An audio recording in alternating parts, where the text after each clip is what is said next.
Terima kasih pemirsa, Anda masih bersama kami dalam Kominfo Newsroom. Pemirsa, Kementerian Pertahanan membuka pendaftaran komponen cadangan atau Komcat 2023. Pendaftaran Komcat 2023 dibuka mulai tanggal 2 Januari sampai dengan 14 April 2023.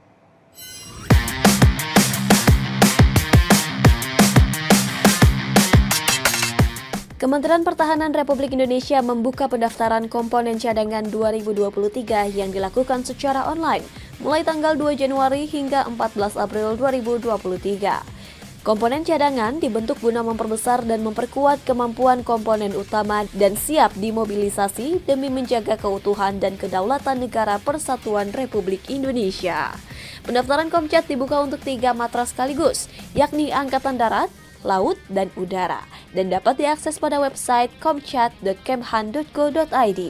Sementara itu untuk lokasi pendidikan Komcat akan dilaksanakan di sejumlah lokasi, yakni pendidikan Komcat Angkatan Darat dilaksanakan di Rindam 1, Bukit Barisan, Sumatera Utara, Rindam 11, Udayana, Bali, Rindam 12, Rindam 13, Merdeka, Sulawesi Utara, dan Rindam 17, Kasuari, Papua Barat. Pendidikan Komcat Angkatan Laut dilaksanakan di Komando Pendidikan Marinir di Surabaya, Jawa Timur. Pendidikan Komcat Angkatan Udara dilaksanakan di Wangdik 800 Pasgar di Bandung, Jawa Barat. Penyiapan pertahanan negara yang melibatkan sumber daya manusia adalah dibentuknya komponen cadangan guna memperbesar dan memperkuat kekuatan dan kemampuan komponen utama. Mari kita tunjukkan rasa cinta tanah air dan bakti kita kepada bangsa dan negara. Komponen cadangan terlatih, teruji, dan terpercaya. Salam bela negara.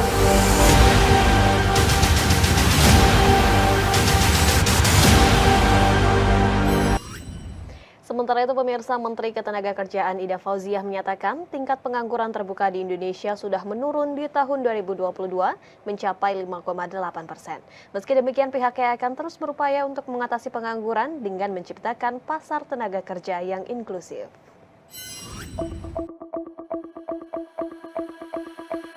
Dalam rapat koordinasi Kepala Daerah dan Forkopimda tahun 2023, Menteri Ketenagakerjaan Ida Fauziah menyatakan tingkat pengangguran terbuka di Indonesia pada tahun 2022 turun dengan jumlah 5,82%, yakni dari sebelumnya mencapai 6,49% pada tahun 2021. Adapun karakteristik tingkat pengangguran di Indonesia cenderung pada kelompok usia muda dengan tingkat pendidikan SMA, SMK, diploma, dan S1. Selain itu, pengangguran juga didominasi di kawasan kota, namun kemiskinan lebih banyak di desa. Hal tersebut dapat diartikan yang bekerja di desa tidak mendapatkan pendapatan yang baik dan layak, sehingga angka kemiskinan masih tinggi.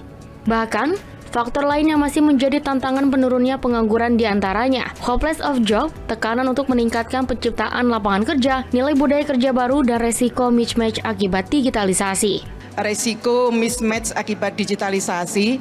Digitalisasi ini mengakibatkan munculnya jenis pekerjaan baru, hilangnya jenis pekerjaan yang lama. Jenis pekerjaan baru memang jumlahnya lebih banyak daripada pekerjaan yang hilang. Tapi pertanyaannya adalah, siapkah kita dengan jenis pekerjaan baru yang membutuhkan kompetensi baru? Ini tantangan tersendiri. Oleh karena itu, sebagai upaya mengatasi tingkat pengangguran tersebut, pemerintah melakukan kebijakan reformasi di pendidikan vokasi dengan menciptakan pasar tenaga kerja yang inklusif. Sesuai Peraturan Presiden Nomor 68 Tahun 2022 tentang revitalisasi pendidikan vokasi dan pelatihan vokasi, diperuntukkan untuk meningkatkan akses, mutu, dan relevansi penyelenggaraan pelatihan vokasi sesuai dengan kebutuhan pasar kerja.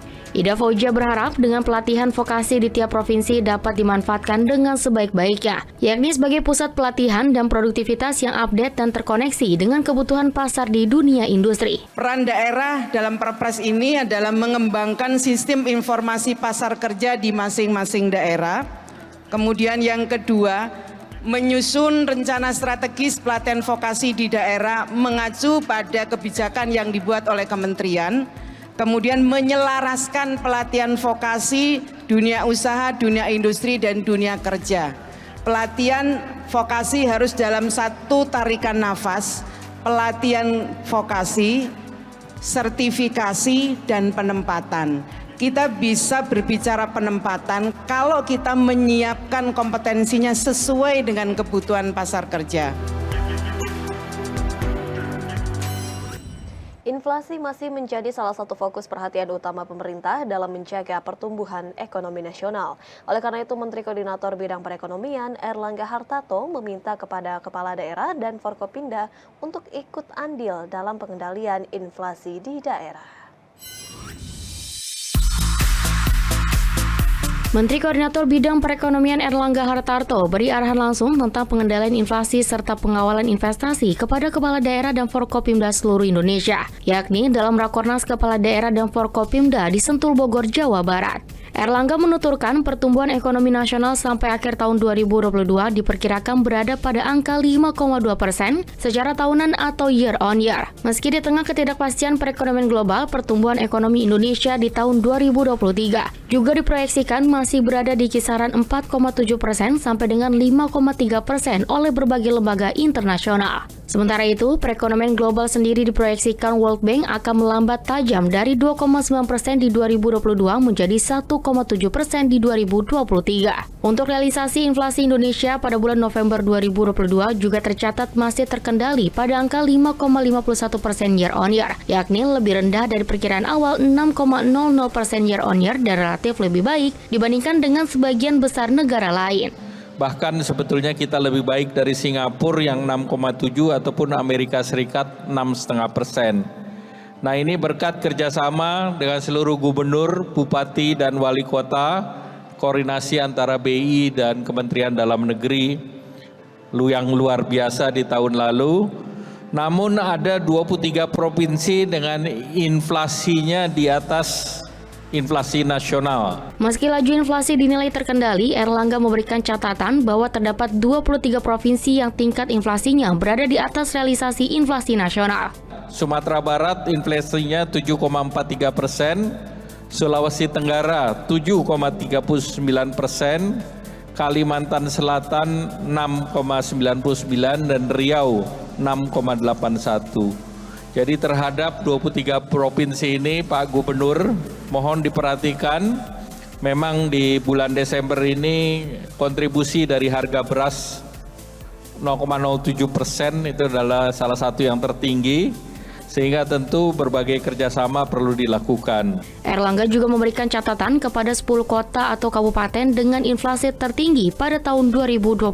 Ke-10 provinsi tersebut diantaranya Kota Baru, Bau-Bau, Tanjung Selor, Bukit Tinggi, Bandung, Jember, Padang, Serang, Kendari, dan Kupang. Kota Baru ini 8,65%, kemudian Bau-Bau 8,35%, Tanjung Selor 7,98%, Bukit Tinggi 7,76%. Jadi ini terhadap kota-kota yang tertinggi diharapkan di tahun 2023 ini bisa lebih baik.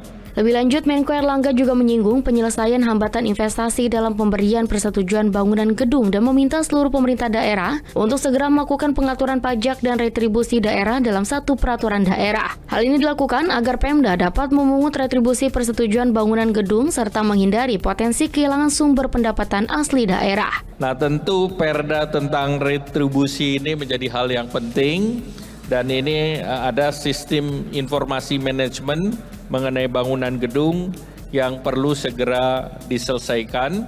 Apalagi target investasi ini sudah masuk yang cukup besar di tahun ini 1.400 triliun, dan terkait retribusi ini sudah masuk dalam Undang-Undang HKPD, di mana pemerintah provinsi, kabupaten, kota untuk mengatur perda terkait pajak dan retribusi dalam pengaturannya.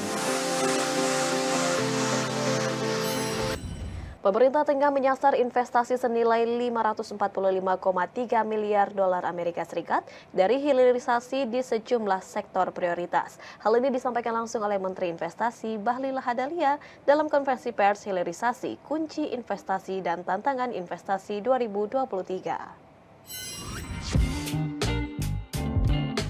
Menteri Investasi atau Kepala Badan Koordinasi Penanaman Modal Bahlil Lahadalia dalam konferensi pers hilirisasi kunci investasi dan tantangan investasi 2023 mengatakan, pihaknya tengah menyasar investasi senilai 545,3 miliar dolar Amerika Serikat atau setara 8.200 triliun rupiah dari hilirisasi di sejumlah sektor prioritas seperti sektor mineral, batu bara, minyak bumi, gas bumi, perkebunan, kelautan, perikanan, dan kehutanan. Dengan rincian potensi investasi hilirisasi di sektor mineral dan batu bara sebesar 427,1 miliar dolar Amerika Serikat, minyak dan gas bumi sebesar 67,6 miliar dolar Amerika Serikat, serta perkebunan, perikanan, kelautan, dan kehutanan sebesar 50,6 miliar dolar Amerika Serikat. Hilirisasi di nikel mencatatkan peningkatan kinerja ekspor yang signifikan karena sepanjang tahun 2017 hingga 2018, ekspor nikel hanya sekitar 3,3 miliar dolar Amerika Serikat.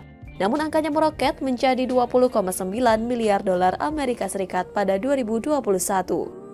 Menteri Bahlil Lahadalia pun menegaskan hilirisasi yang tengah gencar dilakukan pemerintah Indonesia tidak hanya berhenti di komoditas nikel saja, melainkan dibagi menjadi 8 prioritas dan breakdown ke dalam 21 prioritas tersebut untuk peluang peta investasi dan memaksimalkan sumber daya alam. Kami tidak ingin berakhir di nikel, karena apa? Sumber daya alam kita banyak. Maka kita breakdown dengan peluang-peluang peta investasi yang ada. Dengan komponen yang tadi saya maksudkan, itu kita breakdown dia dalam 21 komoditas. Investasi di bidang hilirisasi merupakan jalan Indonesia untuk mendorong pertumbuhan ekonomi yang lebih tinggi agar dapat keluar dari jebakan negara berpenghasilan menengah. Bahlil meyakini potensi investasi dari hilirisasi di sektor strategis tersebut akan menciptakan lapangan kerja yang masif dan meningkatkan upah yang berkualitas. Pemirsa, usai jeda kami akan kembali dengan informasi Pemkab Banjar kelola sampah jadi rupiah bersama rekan kami Mona Azari sesaat lagi.